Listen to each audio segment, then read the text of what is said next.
আসসালামু আলাইকুম ওয়া রাহমাতুল্লাহ। আরশের ছায়ায় যারা থাকবে, ন্যায়পরায়ণ শাসক, সে যুবক যে বেড়ে উঠেছে তার প্রতিপালকের ইবাদতের মধ্যে।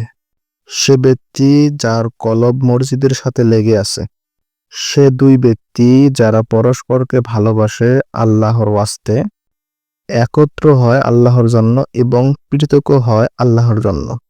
সে ব্যক্তি যাকে কোনো উচ্চবংশীয় রূপসী নারী পাপ কাজে আহ্বান জানায়, কিন্তু সে বলে প্রত্যাখ্যান করে যে আমি আল্লাহকে ভয় করি। সে ব্যক্তি যে এমন গোপনে দান করে যে তার ডান হাত যা খরচ করে বাম হাত তা জানে না।